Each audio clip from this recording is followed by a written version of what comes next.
So, as just a little aside to everyone who's watching, I know Erin really well. She spent a lot of time at my barn, and I have a pretty good idea that the background that she has. So she should technically be doing level 5 and 6. She should not be doing what we all did earlier. That doesn't mean that she won't, because reviewing is always important. But at the same time, I know that I can tell Erin to close her leg, press the horse from her leg to her seat to her hand, and ask the horse to come into a frame before every corner by simply femorally rotating her knees away from the saddle just a little bit as she stretches up in her body and puts her obliques and lats on.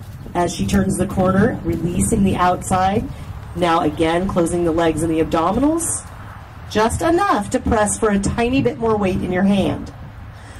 So again, as you prepare for the corner, I want you to think about pressing for a little bit more weight in your hand because you close the horse to it. As you come through the corner, I want you to release the outside of your body to allow the stretch. That's it. And now press him with equal tension in the abdominals and legs until he's steady in your hands. Now let go. Stretching tall and not letting go with the hands, just letting go with the body and the calf. He's just making manure. He still needs to walk. Good. So as you come to the corner, the half halt that comes from pushing the horse to a heavier contact in both reins. Then in that heavier contact, we allow him to turn. We reestablish the contact on the straight line, and we release the tension a little bit in our abdominals and our calves.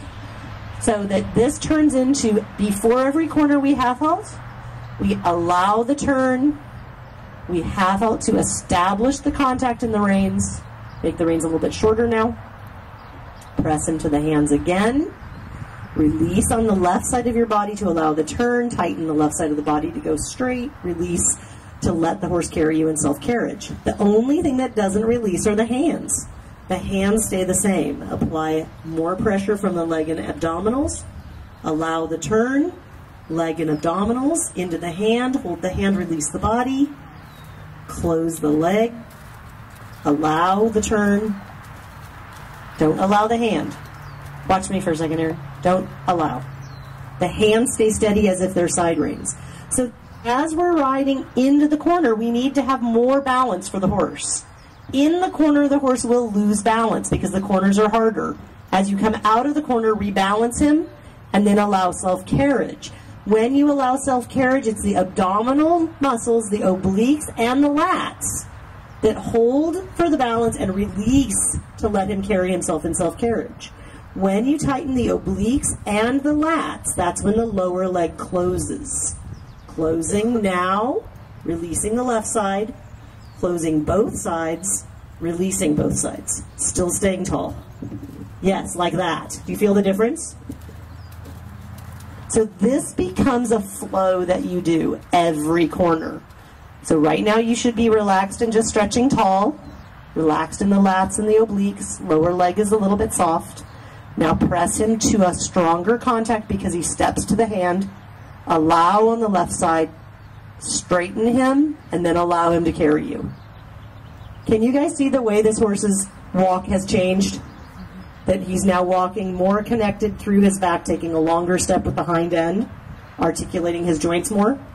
The connection to her hand should be getting heavier just before the corner.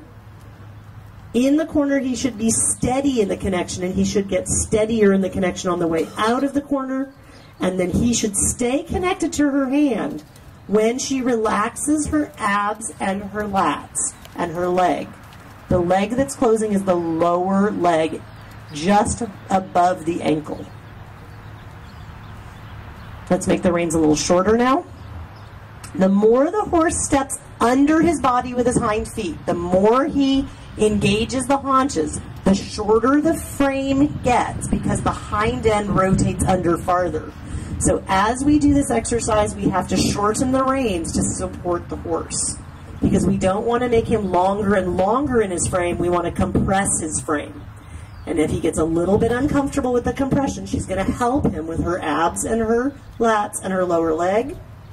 Allowing, straightening.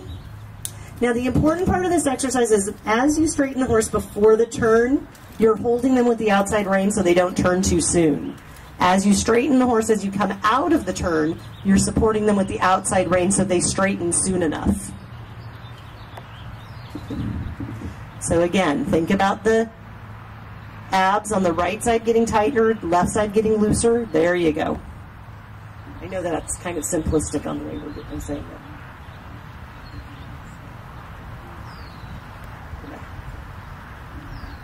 And now let's turn right and change across the school.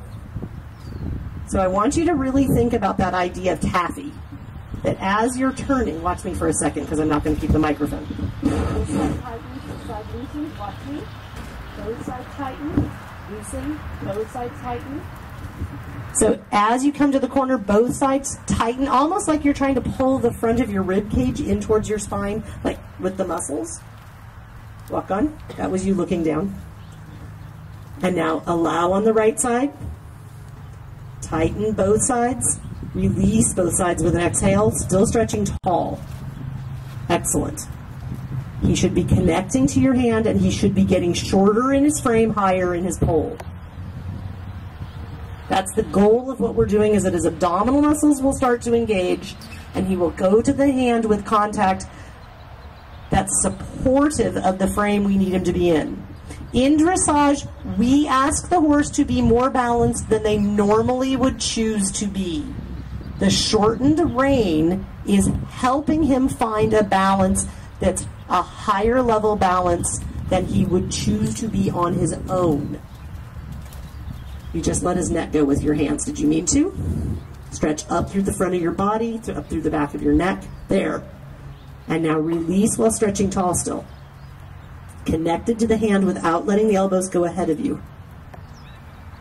They're not pulling back, they're just not going away. The release is because your shoulder blade drops down. Yes.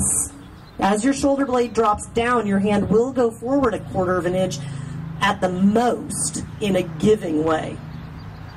So now support yourself tall, release the abs. Feel the walk get big? This is nice.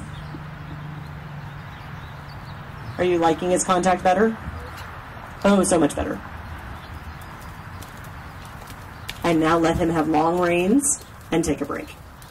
This is really hard isometric workout. And if you do this too long, you just make yourself bad. Which, relax a little bit. Get a little sloppy on me. There, just let your body move. Because the idea of it is that as your muscles get fatigued, you can't work past fatigue. Not in this type of exercise. So, belly dump for me for just a second. It's all at his expense, but that's okay. Belly dump, slouch a little bit, and now stretch up tall. And now do that same thing again. Just drop, belly dump, move a little bit, stretch up again. Pick up your reins, let's go back to work.